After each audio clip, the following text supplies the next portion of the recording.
신약성경 234페이지 사도행전 27장 1절에서 26절입니다.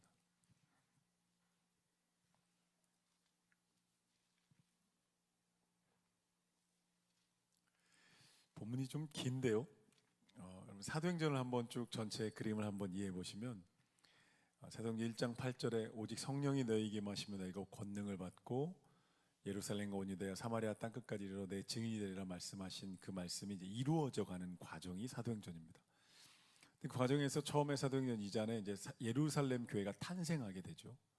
성령의 놀라운 역사로 최초의 교회가 어머니 교회가 탄생하면서 막 부흥의 역사가 박해도 있지만 막 복음이 막 로마 제국을 향해 뚫고 들어가는 이제 사도 바울의 전도행이 시작되는데 22장에 딱 가서 그 전진이 멈춥니다. 왜 멈추냐면 사도 바울이 예루살렘에서 체포가 되면서 복음의 전진이 멈춰요. 근데 복음의 전진이 멈췄냐? 그렇지 않고 그 22장부터 28장까지 사도 바울이 정말 우여곡절을 겪으면서 죽지 않고 살아서 아주 멀쩡한 몸으로 모든 그 환난과 공격과 죽음의 위협과 모든 로마의 박해를 다 넘어서 22장부터는 전도여행이 아니라 체포 여행으로 돼서요. 그 모든 걸 뚫고 넘어서 하나님이 사도 바울을 로마에 데려다 놓으십니다. 그러면서 사도행전이 끝나요. 이 마지막 이 부분에 메시지가 있는 거예요. 그리고 그 메시지에 오늘 27장의 클라이막스입니다. 유라굴로라는 엄청난 풍랑을 만나는데요. 사도 바울이 굳건하고 당당하게 그걸 뚫고 가서 마지막 로마까지 가는 하나님이 사도 바울을 붙들고 로마까지 데려다 놓으시는 마지막 전도 여행인데요. 체포돼서 가는 죄수 호송 시간입니다. 그러니까 복음을 막 전하는 게 아니라 체포됐는데 하나님이 바울을 끝까지 데려가시는, 끝까지 책임지시는 로마의 위협, 유대인의 위협, 풍랑의 위협, 내가 너 건드리지 못하게 할 거야. 할렐루야. 이 말씀 하고 계시는 거예요. 그래서 사도행전 끝에 이 이야기들로 지금 가다가 마지막 로마 도착하면 끝납니다. 클라이막스인데 좀 길지만 한번 구구절절히 한번 읽어볼게요. 함께 읽어볼게요. 20장 1절에서 26절 기니까 한 절씩으로 교대로 읽겠습니다. 저 여러분이 우리가 배를 타고 이달리아에 가기로 작정되매 바울과 다른 제수 몇 사람을 아구스토대의 백부장 율리오란 사람에게 맡기니 배에 우리가 올라 항해할세 마게도냐의 데살로니가 사람 아리스타고도 함께하니라. 이튿날 시돈에 대니 율리오가 바울을 친절히 대하여 친구들에게 가서 대접받기를 허락하더니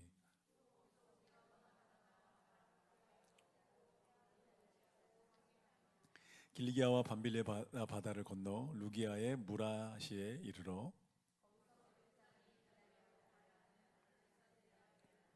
우리를 오르게 하니 배가 더디가 여러 날 만에 간신히 니도 맞은편에 이르러 풍세가 더 허락하지 아니하므로 살몬의 앞을 지나 그레데 해안을 바람막이로 항해하여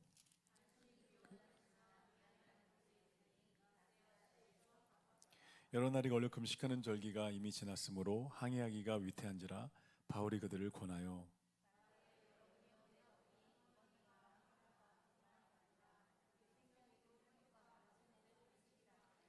백부장이 선장과 선주의 말을 바울의 말보다 더 믿더라. 강과 겨울을 지내기에 불편하므로 어디서 떠나 아무쪼록 베닉스에 가서 겨울을 지내자 하는 자가 더 많으니 그레데 항구라 한쪽은 서남을 한쪽은 서북을 향하였더라. 남풍이 순하게 불매 그들이 뜻을 이룬 줄 알고 닻을 감아 그레데 해변을 끼고 항해하더니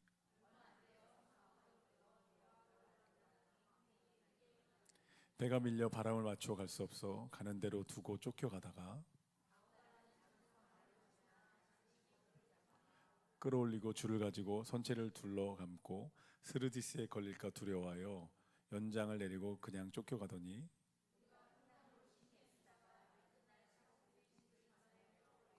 사흘째 되는 날에 배의 기구를 그들의 손으로 내버리니라.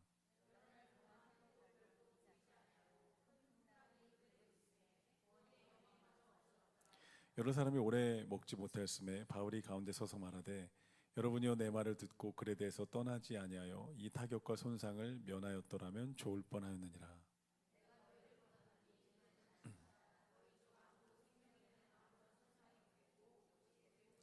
내가 속한 바 곧 내가 섬기는 하나님의 사자가 어젯밤에 내 곁에 서서 말하되 바라 두려워하지 말라. 내가 가이사 앞에 서야겠고 그래서 너와 함께 항해하는 자를 다 내게 주셨다 하였으니 그러므로 여러분이 안심하라. 나는 내게 말씀하신 그대로 되리라고 하나님을 믿노라. 아멘. 유라굴로를 뚫고 로마까지 가십시오. 아멘. 유라굴로가 광풍의 이름입니다. 허리케인, 토네이도 뭐 이런 것처럼 지중해에 있었던 광풍의 이름입니다. 사도 바울이 체포돼서 2달 반의 여정을 거쳐서 죄수의 몸으로 로마까지 간다. 이게 사도행전의 마지막 7장의 내용입니다. 되게 재미있지 않나요? 하나님이 위트가 있으신 거예요. 막 복음을 불굴의 사도로 전하던 사도 바울의 이야기도 중간에 가득 차지만 뒷부분에 죄수로 묶여 있지만 오늘 24절에 보면 너 반드시 가이사 앞에 설 거고 내가 너 거기 세울 거야. 하나님 이렇게 말씀하시는 거예요. 우리에게 하시는 하나님 말씀이 있는 거죠. 내가 너 인생 너의 삶에 동행할 거고 끝까지 함께 할 거고 할렐루야. 너의 눈물 닦아줄 거고 내가 너를 통해서 로마의 복음을 전할 거야. 내가 너를 선교적 제자로 하나님 나라의 일꾼으로 반드시 들었을 거야. 할렐루야. 이 메시지를 오늘 본문을 통해서 여러분 함께 묵상하게 되기를 간절히 소망합니다.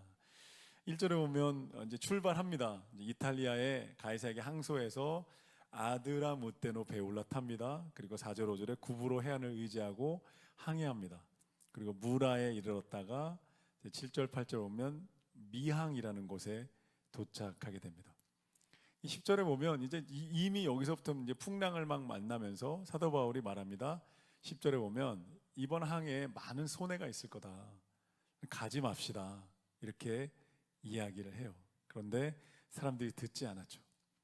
듣지 않고 계속 항해를 합니다. 여러분, 영적인 지도자의 직감이라는 게 있는 거예요. 사도 바울이 본문 10절을 보면 예언을 한 것 같진 않아요. 하나님이 어떤 예언적인 감동을 주신 것 같지 않은데 사도 바울의 3차 전도 여행을 거의 10년 넘게 13,000km를 다녔어요. 그러니까 이 지중해, 터키, 로마, 고린도, 이탈리아 이 지역을 거의 뭐 빠삭하게 오갔던 사람이잖아요. 이게 직감이 있는 거예요. 지금 항해 시즌이 아니고 위험할 수 있다는 영적인 리더, 선교의 깊은 요즘 말로 짬밥이라는 이런 쌓인 리더의 직감이라는 게 있는 거예요. 이 직감을 이야기했는데 듣지 않습니다. 여러분, 영적인 리더의 말에 귀를 기울여야 합니다. 여러분, 이끄는 셀 리더들 말에 귀 기울여야 되고요. 목회자들의 말에 귀를 기울여야 돼요. 그냥 하는 말 아니에요. 그 사람이 뛰어나서가 아닙니다. 하나님의 통로이기 때문에 셀 리더나 회장이나 목회자가 하는 말은 귀를 기울여야 돼요. 하나님 뭔가 말씀하신다고 들을 귀가 있어야 돼요. 하나님 말씀하세요. 그들의 실력으로 하는 게 아니에요. 하나님이 통로로 쓰시는 거예요. 자기가 무슨 말 하는지 때로 모를 때도 있어요. 제가 성도들 상담하다 보면요, 1시간, 2시간 얘기 듣다 보면 하나님, 와, 이 상황을 제가 뭘 어떻게 풀어주죠? 계속 마음으로 기도합니다. 하나님 뭐라고 말해줄까요? 어떤 얘기를 해줘야 돼요? 계속 기도하면서 듣고 듣다가 뭔가를 얘기해 줍니다. 그런데 때로 그게요, 진짜 하나님의 음성일 때가 있더라고요. 바울이 얘기했는데 안 듣습니다. 계속 갑니다. 12절을 보십시오. 미항을 떠나 베닉스 항구에 다다랐는데 남풍이 붑니다. 이제 항해자들과 군인들이 됐다.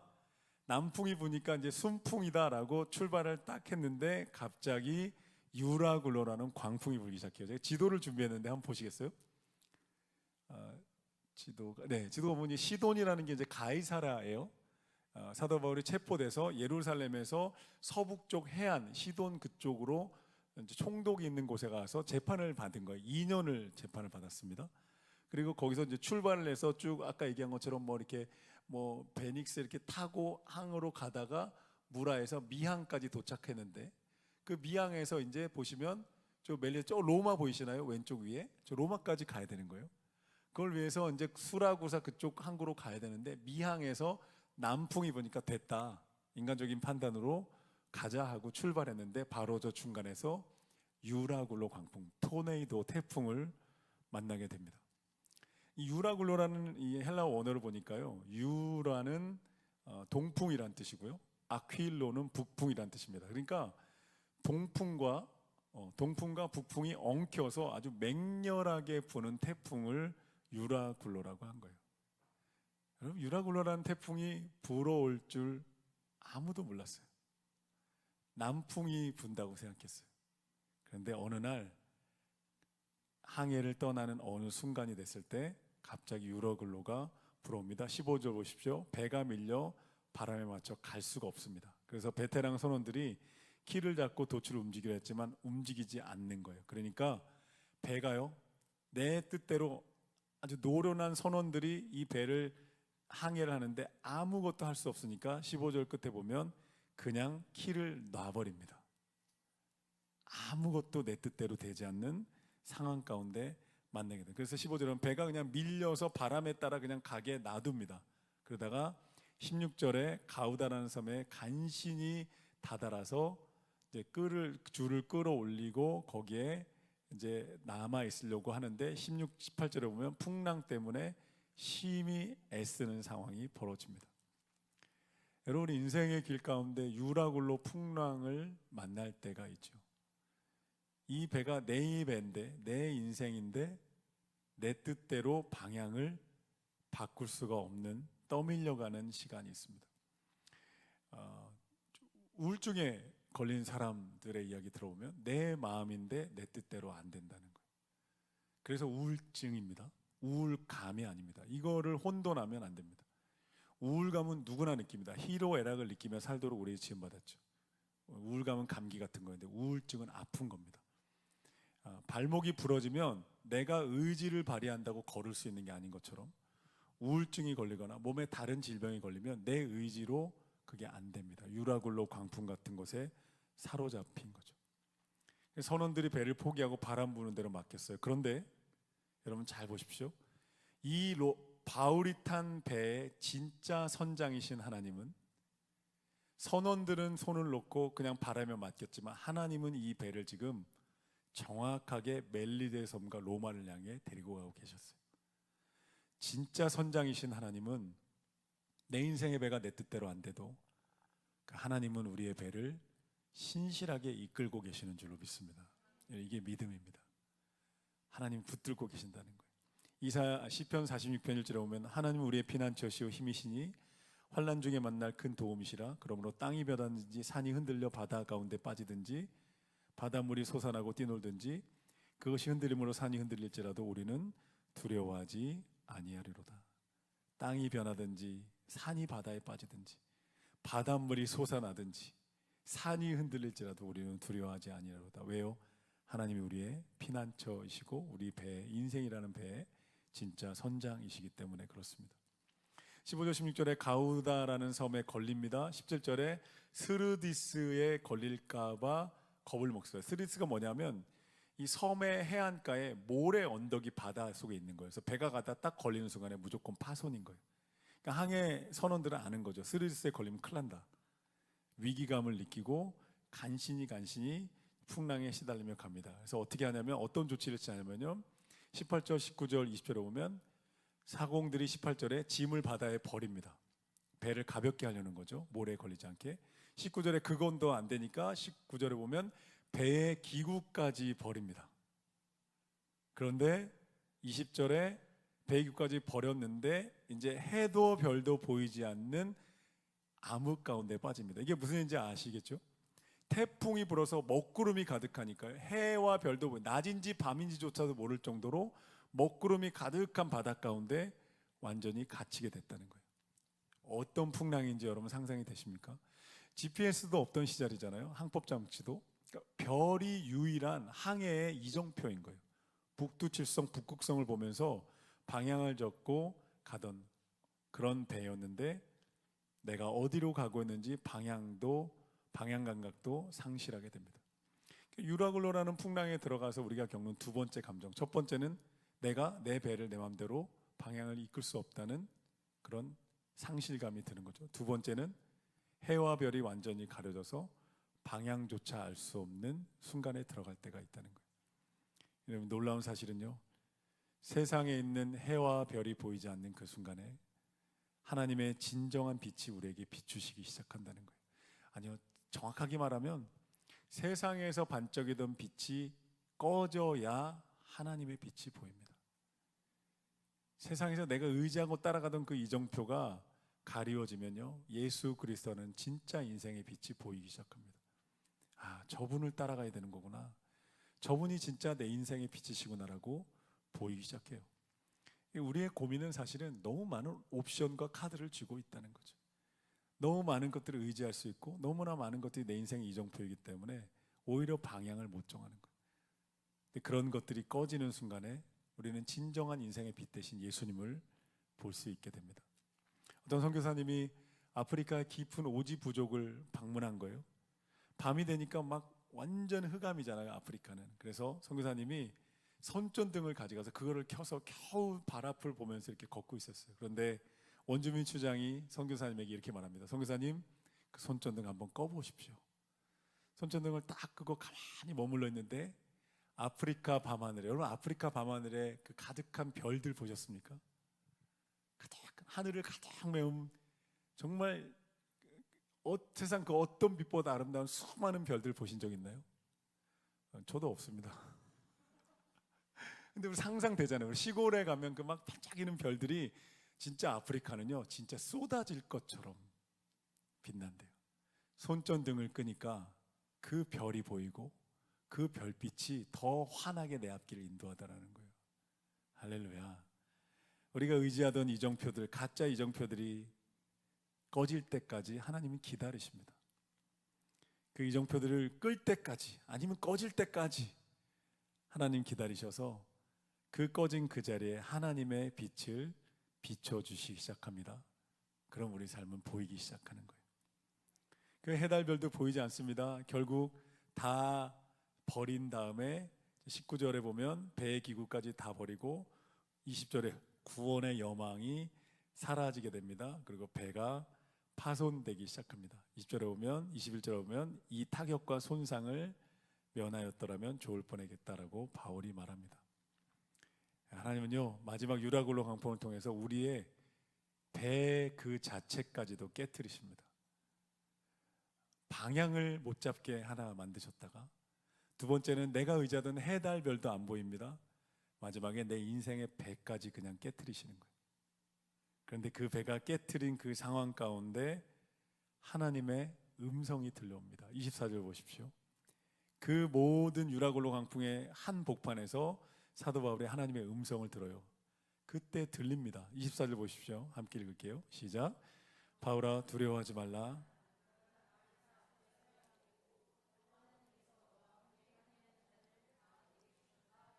아멘. 아멘. 할렐루야.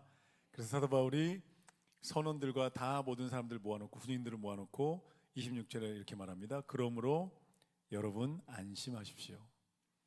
저는 저에게 말씀하신 하나님의 말씀대로 될 것을 믿습니다. 잘 생각해 보십시오. 지금 사도 바울이 강대상에 올라 설교하는 게 아니고요, 군인 절반, 선원 절반, 사슬에 묶인 죄인이에요. 유라굴로 광풍, 해달별 안 보입니다. 배가 파손되고 지막 기구 다 버려, 완전 절망으로 가득한 배. 모든 그 배 안에 군인이 어땠을까요? 우리 이제 죽는다는 거예요. 우리 파선에서